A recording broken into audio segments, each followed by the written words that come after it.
tentar ajudar as pessoas, né, Rafaela? Porque é E- difícil de ver, né? E veja que a gente tem uma estatística muito alta. É, Uma a cada 4 famílias estão endividadas. olha, É bastante coisa, é né? muita gente, né? E realmente Tudo é por conta dessas preocupante. crises que a gente vem vivendo ano, passa ano, e parece que a gente não sai Pandemia. dessas crises, né? É verdade. O que a gente percebe assim é que as pessoas têm intenção, só que não conseguem. Olha aí. E graças a Deus a gente teve até recentemente uma lei, chama Lei de Superendividamento. Quem quiser colocar aí no Google aí, vai Que ser fácil de legal. achar. Lei do superendividamento? Lei do superendividamento. O Que que legal, a gente gente. pode fazer? A gente pode juntar as nossas dívidas, garantir o nosso mínimo existencial, ou seja, luz, água, supermercado, enfim, às vezes plano de saúde também, né, dependendo da pessoa, comprova que ela precisa de X% da renda dela e o restante ela usa para pagar as contas. Então, ela junta todas as dívidas, seja em banco, seja em loja financeira, onde for, e consegue renegociar. Que Essa lei legal. permite. Então, desde 2021, a gente pode fazer isso. Claro, é ideal que você tenha aí a ajuda de um advogado, que você tenha a ajuda de, talvez, o PROCON, Uhum. alguns órgãos que podem nos ajudar, né? O consumidor que está desesperado, não sabe como é que vai fazer. Verdade. Dá para chegar lá no PROCON, às vezes procura um advogado. Se está com uma condiçãozinha melhor, o ideal é procurar um advogado, porque Olha aí a aí. gente consegue entrar com processo, fazer com que sejam respeitadas algumas legislações básicas, assim, por exemplo, multa, mais de 2%. A lei de defesa do consumidor prevê que não pode, Olha só aí. que é comum ser cobrado. Além disso, a gente vê juros abusivos, taxas que também não estão previstas em contrato. Então, tem muita coisa que a gente pode rever quando entra com processo judicial. Lógico, se quiser fazer uma tentativa antes, de fazer um acordo e tudo mais, ok. Mas se quiser entrar com processo para rever as dívidas, é bem válido, dependendo do tamanho, né, do montante da dívida. Que interessante, né? E assim, o que a pessoa mais sofre quando está devendo é justamente a questão da cobrança, né? Às vezes, as cobradoras aí, essas empresas que trabalham para os bancos, às vezes é o próprio banco que faz a cobrança, elas pegam pesado às vezes com o cliente, né? Fazem umas cobranças terríveis, mandam cartas ameaçando tomar imóveis, tomar bens, aí a pessoa já perde o sono, ou às vezes faz aquelas cobranças 10 horas da noite, liga lá no telefone da casa da pessoa. E não pode, né? Não pode, né? Não pode. Olha isso, gente, presta atenção, eles não podem te cobrar dessa forma, viu? Presta atenção que a Rafaela vai dando explicar. moral isso. É, Realmente, né? assim, ó, cobrança, por exemplo, cobrar parente, cobrar no local de trabalho, mandar, que nem você falou, manda cartinha, às vezes, para pessoa, para o pai, para o filho, dependendo da pessoa, né?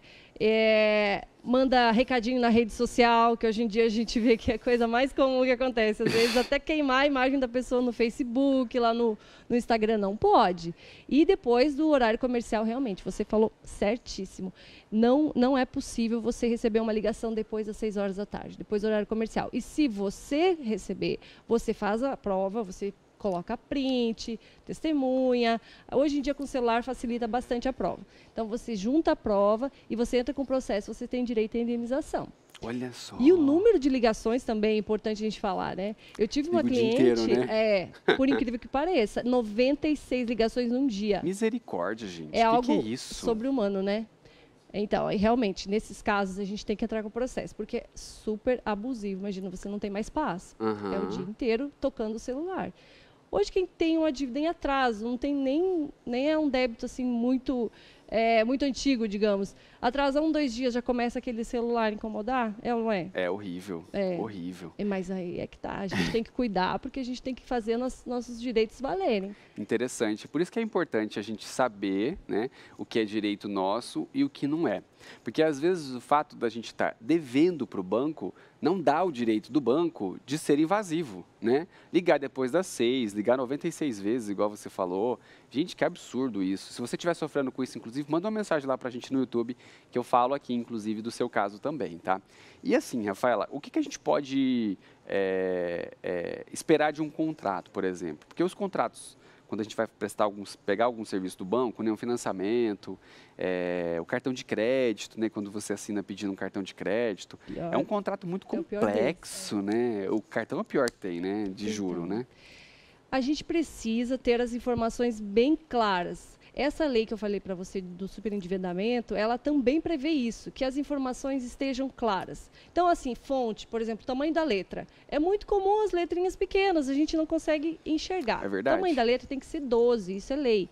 Outra coisa, você ter hoje as informações de quanto é de juro percentual de juros, taxas que estão sendo cobradas, quanto que é o juro de mora, ou seja, se eu atrasar, quanto que vai ser cobrado de juro de mora, se tem alguma outra incidência ali de, enfim, juro remuneratório, algo mais, tudo tem que estar previsto. E, claro, caso contrário, pode ser revisado esse contrato e também pode ser revertido em favor do cliente. Ou seja, pagou alguma coisa a mais que não estava previsto no contrato, tem direito a receber em dobro de volta. Olha só. E geralmente quando você atrasa, o banco, né, vou falar a expressão popular aqui mesmo na televisão, enfim, a faca, né? Enfim, a faca. É muito real isso aí. Eles saem do contrato totalmente ali, no desespero para receber, e aquela dívida vai aumentando, aumentando. Você fala, meu Deus, gente, se eu guardar dinheiro, o dinheiro não rende igual rende o juro do banco, né? Impressionante. Nunca vai render a mesma coisa, né? Exatamente. Infelizmente, no Brasil acontece isso, a gente sabe que acontece, mas tem a legislação. Lógico, a gente tem que se socorrer aí do judiciário, infelizmente também, se a gente precisa, numa situação mais extrema, a gente tem que entrar com um processo, tem que recorrer a um advogado, porque existe lei, mas infelizmente a gente não tem uma fiscalização tão sólida, né, tão efetiva. Então, acaba acontecendo esse tipo de abuso.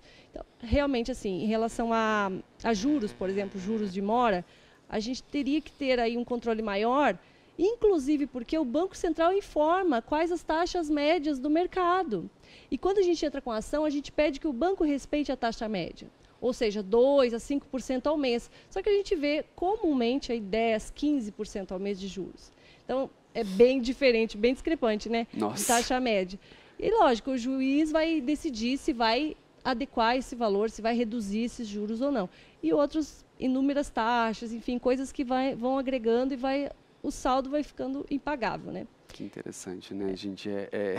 Assim, eu fico, às vezes, até chocado, né, com essa coragem que os bancos têm, às vezes, de realmente cobrar, tipo assim, exageradamente a pessoa. Muitas pessoas acabam assinando os contratos e uma coisa que é bem importante você alertar a tua audiência é para prestar atenção em dar algum bem delas em garantia. Isso é um perigo, né? Isso é um perigo, porque o banco hoje pode, se você deu de livre e espontânea vontade um bem em garantia, o banco pode penhorar.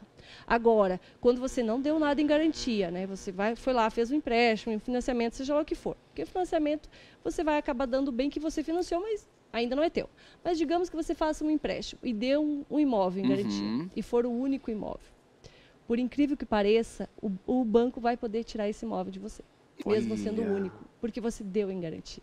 Diferente quando você tem uma dívida e você não deu em garantia e a cobrança, o banco, enfim, acaba ameaçando que vai retirar o imóvel de você. Isso não pode acontecer. Olha isso. Sendo o teu único imóvel, chama bem de família, você não pode perder esse imóvel, desde que você não tenha dado em garantia, né? Porque então, às vezes no calor das coisas ali, para fazer o empréstimo, para conseguir o dinheiro, a gente nem lê esse contrato direito. É verdade, né? É verdade. E aí, às vezes, ali você garantiu um imóvel seu para fazer esse empréstimo e aí não tem o que fazer depois. É muito perigoso. Se entrar em dívida, o banco vai empenhorar mesmo, né? É penhorar que fala, né? Penhorar. É muito perigoso. Inclusive, quando a gente financia também, Verdade. Imóvel, carro, é muito comum de perder. Hoje em dia tem possibilidade de você levar um imóvel a leilão, que não foi pago, com 2, 3 meses de atraso, extrajudicialmente, sem processo. Olha! Existe lei para isso, né? Então, o banco aproveita dessa lei, dessa possibilidade, para fazer o leilão extrajudicial do teu imóvel. Então, já vi clientes perderem, infelizmente, por não estar atento a isso. Pensar, não, mas se eu atrasar, eu entro com o processo e consigo resolver. A lei, por incrível que pareça, permite que o banco leiloe sem processo, que é o extrajudicial, né? Então, a gente fica atento, pede consultoria para um advogado, porque ainda é a melhor coisa a se fazer, para ter juízo, né? É verdade. E assim, não assine antes de passar por um advogado, né, de confiança. Pede para essa pessoa olhar, principalmente se for um valor alto, né, esse financiamento que você está fazendo, pede para um advogado dar uma olhadinha no contrato, se esse contrato não é abusivo também, né? Alienação fiduciária, que é o caso, que é bem perigoso também, alienação fiduciária. Né? É diferente da hipoteca também. São nuances, assim, que só um profissional da justiça mesmo, um advogado, enfim, alguém que tenha um conhecimento maior vai conseguir orientar. Que Que legal. E assim, eu imagino que o maior problema que tenha hoje de dívidas bancárias deve ser o cartão de crédito, né? Com certeza. Porque o juro é assim, gente. Você deixa seu dinheiro lá no banco, rendendo, não rende nada. Mas atrasa uma fatura do cartão de crédito aí, sei lá, de R$ 1.000, por exemplo, para você ver. Se ela não vira R$ 10.000 em poucos meses, né? Eu oriento meus clientes, quando estão com uma dívida muito grande assim, até fazer um empréstimo com um juro menor para quitar o cartão de crédito, para que não deixe aumentar essa dívida e virar uma bola de neve, que é a coisa mais comum, né? Acaba virando bola de neve. Quando não é possível, enfim, pegar um empréstimo para quitar essa dívida, um empréstimo com um juro menor, né? Desde que seja bem estudado, que seja algo vantajoso para o cliente, para quitar a dívida aí, eu oriento a entrar com processo, lógico, vai ter que ficar um tempo com essa negociação, às vezes dentro do processo judicial, e aí você conseguir revisar o que está a mais, o que né, vai conseguir reduzir, ou até mesmo às vezes o banco acaba fazendo um acordo, porque porque não é vantajoso para o banco ter um processo judicial, né, vários e pessoas inadimplentes. Então, às vezes, receber antes um valor menor acaba sendo mais vantagem para o banco. Então, por isso a gente entra com o processo e 6 meses, 1 ano, é normal, é comum que se faça um acordo. Que interessante, Por conta do banco mesmo oferecer. Ah, é? É, porque para o banco é vantajoso receber antes do que ficar 2, 3, 4, 5 anos para receber. Uau, gente, que interessante isso. É. Que interessante mesmo. E olha, o pessoal está participando lá no YouTube, tá? Inclusive tem pergunta no YouTube. Vou mostrar aqui para o pessoal de casa. Pode ficar aí, doutora. Tá. Ó, tem aqui uma mensagem da Dulcelena Silva. Ela colocou aqui o seguinte, ó, o pessoal vai mostrar para vocês aí de casa. Minha conta no banco pode ser bloqueada por causa da falta de pagamento do financiamento? E aí, doutora? Não pode. Não, né? Não, só se for consignado, né? Porque é diferente do empréstimo consignado, que você autoriza que o banco debite na tua conta do banco. Agora, se você não consignou e está com uma dívida em atraso, o banco não pode bloquear. E aí entra naquela explicação que eu dei antes, pode pedir repetição de débito, ou seja, se for descontado da sua conta sem autorização, sem um contrato que prevê que o cliente autoriza, o desconto automático, aí você pode receber o valor em dobro. Olha! Porque também acontece. Acontece do banco acabar tirando da conta do cliente, mesmo sem ter autorização. Meu Deus. E isso é tão triste, né? Porque a pessoa, às vezes, ela fez o financiamento e aí aconteceu alguma coisa no meio do caminho ali, ela acabou se endividando e acontece, porque a nossa vida é assim, né? É altos e baixos. Às vezes você não conseguiu pagar e aí o dinheiro cai lá na conta, às vezes, de um salário, alguma coisa que você precisa comprar o que comer e o banco bloqueia o dinheiro. Isso é importantíssimo que você falou. A empenhorabilidade do salário. Difícil falar, né? Empenhorabilidade. Deixa eu falar também. Empenhorabilidade. Nossa, que difícil. Do salário. É nosso sustento, né? Algo mais básico que a gente tem, nosso salário. Então, o nosso salário caiu na conta, o banco foi lá e retirou porque existia uma dívida. Não pode, é empenhorável. Não pode, né? É importante falar sobre isso. Porque muitas vezes o cliente não sabe, né? A pessoa não sabe que não é possível e acaba deixando de procurar a justiça para que possa ser devolvido esse valor. Imagina, você tem aluguel, tem conta, tem tudo e acaba sendo penhorado. Não pode.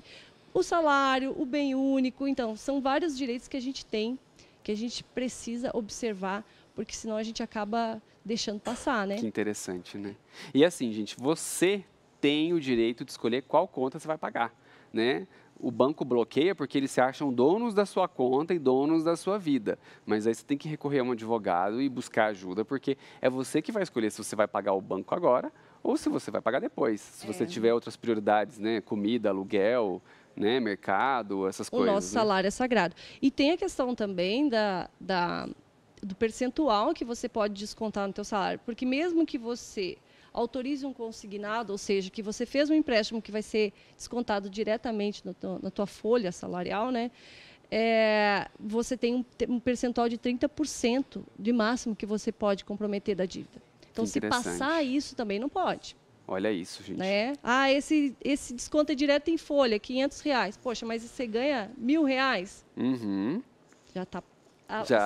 é abusivo. Acabou com o orçamento. Não, é abusivo. Aí você pode revisar também. Que interessante. Olha, eu tenho certeza que você aí de casa aprendeu muito hoje sobre dívidas bancárias. E se você estiver sofrendo, né, com esse assunto, busque um advogado, busque ajuda, não sofra sozinho, porque é uma fase difícil, você vai superá-la. né, vai passar, né? Do mesmo jeito que as coisas boas também não duram, as coisas ruins também passam. Não é Adorei verdade? essa frase, gostei muito. Gostou? É isso mesmo, é a realidade da vida, né? Hoje a gente está achando, nossa, não vejo saída. Vai ter Daqui a sim. pouco vai ter uma saída ali e a gente vai dar um jeito e as coisas vão melhorar. Perfeito. Rafaela, obrigado por ter vindo aqui no Tarde na Band. Eu que agradeço trazer você. esse conteúdo que é tão importante, né? Porque, infelizmente, a dívida é algo que tira o sono, vira um pesadelo mesmo na vida das pessoas, né? A gente fica muito preocupado. Questão assim, de pessoas mais idosas que a gente vê também, nós como profissionais do direito, a gente vê muita abusividade acontecendo. Que dó, né? Imagina, contrata por telefone e Meu acaba Deus. penhorando o salário. São coisas que a gente vê assim, grotescas. Então é importante você informar. Parabéns pelo teu trabalho. Obrigado. Eu que agradeço você por ter vindo aqui, porque eu sei que a agenda dela, gente, é uma loucura.